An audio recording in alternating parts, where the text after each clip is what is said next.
Halo, apa kabar semuanya? Dan hari ini kita akan membahas tentang apa yang terjadi di pasar kripto. Ini adalah topik yang ada di pikiran semua orang, terutama jika Anda adalah seseorang yang telah berinvestasi dalam mata uang kripto. Pasar sangat fluktuatif, dan hari ini kita melihat salah satu koreksi paling tajam dalam beberapa waktu terakhir. Jika Anda berinvestasi di kripto, Anda tahu bahwa hari ini adalah pertumpahan darah.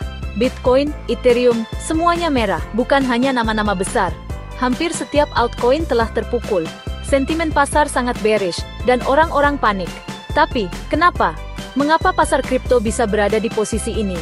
Apa alasan mendasar yang menyebabkan penurunan drastis seperti itu? Apakah ini sekadar manipulasi pasar, atau ada masalah yang lebih mendasar? Ini adalah pertanyaan yang perlu kita jawab untuk memahami skenario pasar saat ini. Di video kali ini, kita akan membahas 5 faktor utama yang menyebabkan koreksi tajam di pasar kripto hari ini. 19 Mei 2025.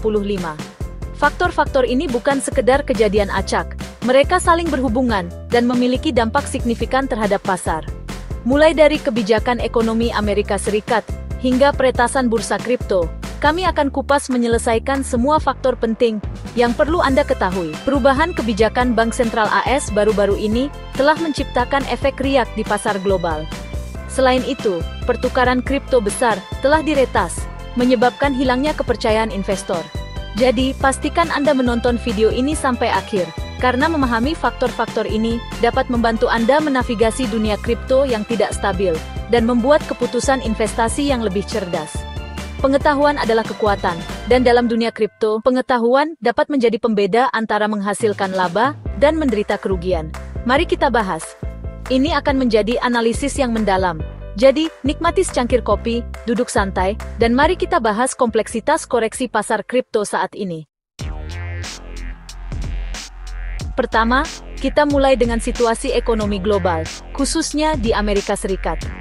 Ekonomi AS adalah salah satu yang terbesar dan paling berpengaruh di dunia. Kebijakan yang diambil oleh pemerintah dan bank sentralnya seringkali memiliki dampak yang luas, tidak hanya di dalam negeri, tetapi juga di seluruh dunia.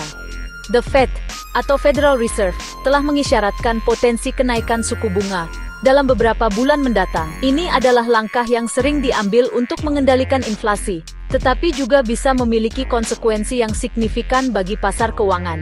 Kenaikan suku bunga biasanya membuat pinjaman lebih mahal, yang dapat memperlambat pertumbuhan ekonomi. Sekarang, mengapa ini menjadi masalah besar bagi kripto?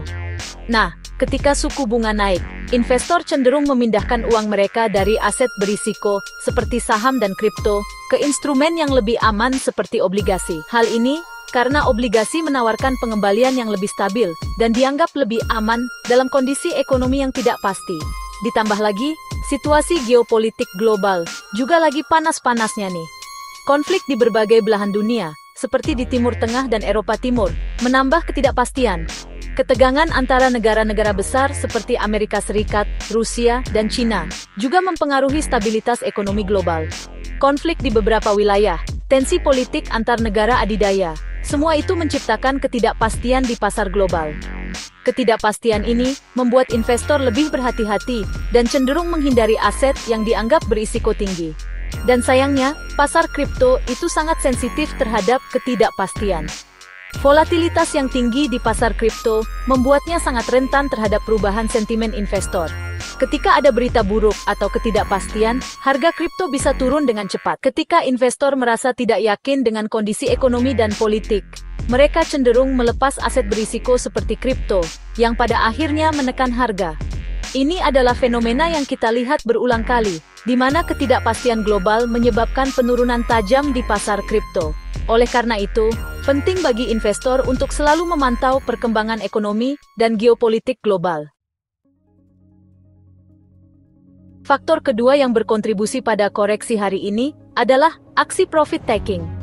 Profit taking adalah tindakan di mana investor menjual aset mereka setelah harga mencapai titik tertinggi untuk mengamankan keuntungan.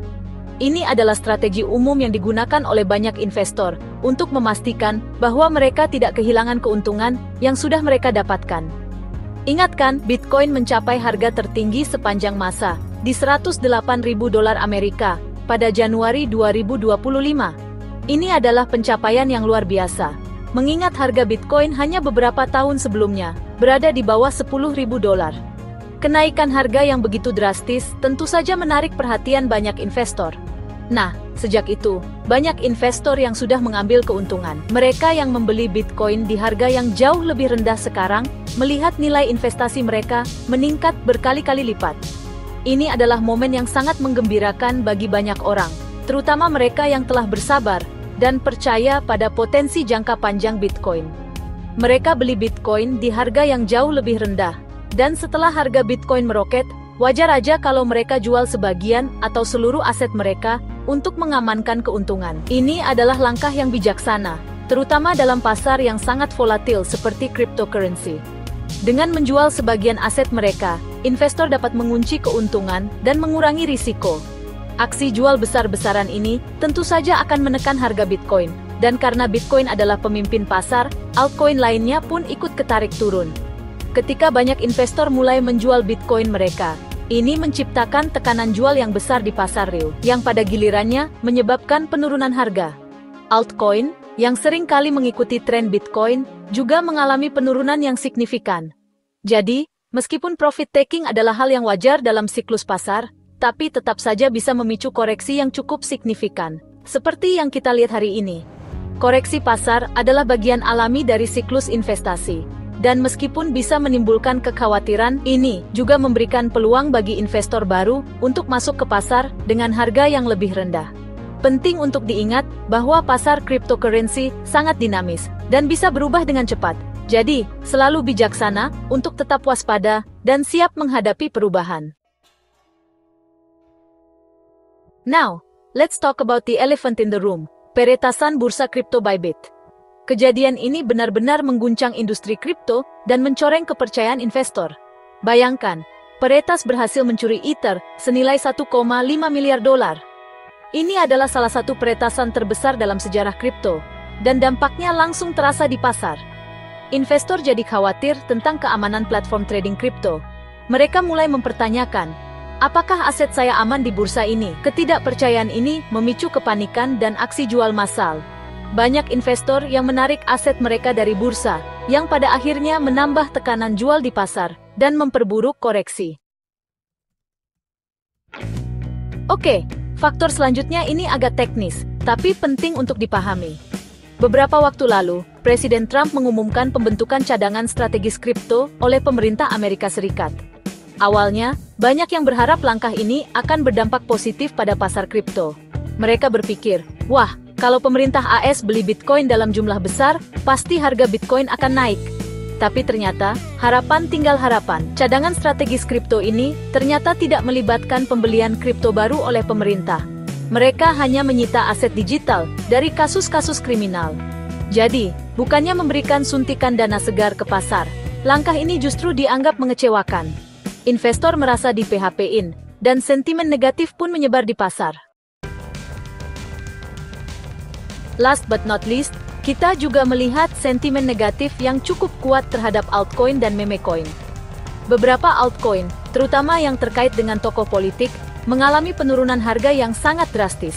Contohnya, token Trump, yang sempat meroket beberapa waktu lalu, sekarang nilainya anjlok lebih dari 80% dari harga puncaknya. Hal ini menunjukkan bahwa investor mulai realistis dan meninggalkan aset-aset digital yang dianggap spekulatif dan tidak memiliki fundamental yang kuat.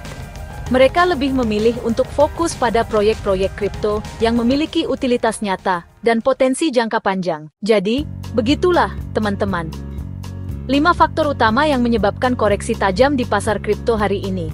Pasar kripto memang terkenal dengan volatilitasnya, dan koreksi seperti ini adalah bagian yang tidak terpisahkan dari siklus pasar. Meskipun menyakitkan bagi para investor, koreksi ini bisa menjadi kesempatan untuk mengevaluasi portofolio dan strategi investasi. Ingat, penting untuk tidak panik dan membuat keputusan impulsif. Lakukan riset, kelola risiko, dan investasikan hanya uang yang Anda mampu untuk kehilangan. Tetap terinformasi, tetap waspada, dan selalu lakukan penelitian Anda sendiri. Itu tadi pembahasan kita dalam video ini. Semoga bisa kasih insight baru buat kalian semua. Jangan lupa klik like kalau suka, komen kalau mau tanya atau diskusi. Dan tentu saja subscribe Ainova Channel, supaya nggak ketinggalan konten-konten terbaru seputar AI, crypto, staking on-chain, likuiditas pool, DeFi, dan Web3. Sampai ketemu di video berikutnya. Stay smart, stay ahead.